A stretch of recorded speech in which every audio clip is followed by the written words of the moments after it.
Good morning. आज सुबह के मनन में मैं आपका स्वागत करता हूँ। आज मैं पढ़ने जा रहा हूँ लूका अध्याय 6 का पद 21। यहाँ लिखा है, धन्य हो तुम जो अब भूखे हो क्योंकि तृप्त किए जाओगे। धन्य हो तुम जो अब रोते हो क्योंकि हंसोगे। मेरे जी जो इस संसार की एक फ़िलॉसफी है मैं आपको बताना चाहता हूँ, और वो फ़िलॉसफी ये है कि जो पहले हंसता है वो बाद में रोता है। या लोग ऐसे आपस में बात करते हैं संसार में, हम लोग सुनते हैं कि बेटा अभी अगर तुम हंस रहे हो तो बाद आगे चल के रोना पड़ेगा, और जो रो रहा है इस समय वो हंसेगा आने वाले टाइम में।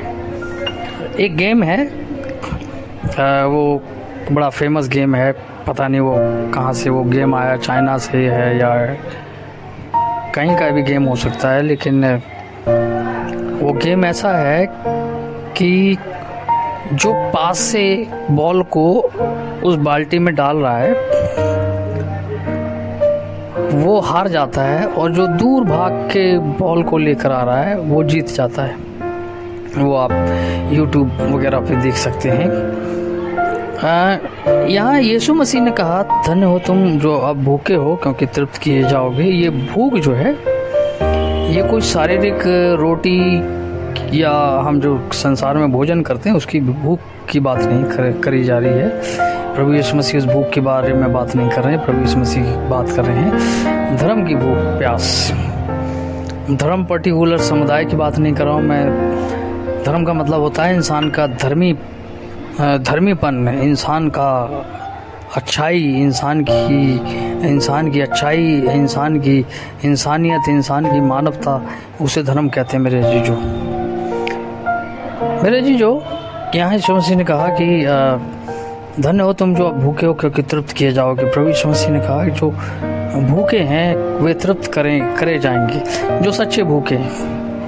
यहाँ ड्रामा करने वाले भी लोग बहुत सारे हैं, नौटंकी करने वाले भी लोग बहुत प्रकार के आपको मिल जाएंगे, जो ड्रामा करते हैं कि वो धर्म के भूखे प्यासे हैं, लेकिन दरअसल वो धर्म के नहीं कुछ और चीज़ के भूखे प्यासे होते हैं। संसार की नीच वस्तुओं की वो खोजबीन करने के लिए परमेश्वर के राज्य में वो खोजबीन करते हैं। दुर्भाग्य से जब उन्हें नहीं मिलता है तो परमेश्वर के राज्य को भी वो एक दिन गलत कह के चले जाते हैं, क्योंकि दरअसल वो आए नहीं थे परमेश्वर में। उन परमेश्वर की उस धार्मिकता को खोजने के लिए नहीं आए थे जो यीशु मसीह ने बात करी। जैसे यीशु मसीह ने कहा पहले उसके धर्म राज्य की खोज करो, वो दरअसल पहले भौतिक वस्तुओं की खोज करने आते हैं। आगे लिखा हुआ यहाँ पर, धन्य हो तुम जो अब रोते हो क्योंकि हंसोगे। देखिए मेरे जी जो बहुत सारी ऐसी जिंदगियाँ इस संसार में, बहुत सारे परमेश्वर के जन हैं जो इस समय हो सकता है आंसुओं में हों, उनके आंख में आंसू भरे हों, वो प्रार्थना कर रहे हों कई चीज़ों को लेकर, कई बातों को लेकर वो चिंतित हों। लेकिन मेरे जी जो मैं आपको आज इस मॉर्निंग में ये भविष्यवाणी करना चाहता हूँ कि परमेश्वर वो तमाम आर्थिक द्वारों को खोलने जा रहा है, उन तमाम आशीषों को आपकी ज़िंदगी में, हमारी ज़िंदगी में भेजने जा रहा है जिसकी आप और हम प्रतीक्षा कर रहे हैं। मेरे जीजो हम बने रहे परमेश्वर में, बने रहे, हमने परमेश्वर की बाट जो ही हम रोए। बाइबल में रोने के लिए बहुत सारे बाइबल वर्स हैं। एक जगह भजन संहिता में लिखा हुआ है, 126 में लिखा हुआ है कि जो बीज बोकर रोता हुआ चला जाता है वो हंसते हंसते अपने पुलिया बांधे हुए लौट आएगा। बीज मतलब परमेश्वर का वचन। परमेश्वर का वचन खाली संसार को नहीं देना, हमें अपने आप को भी देना है, अपने अंदर भी रखना है परमेश्वर के वचन को, ताकि परमेश्वर हमें उस संसार से, उस दुष्ट से बचा कर रखे। मेरे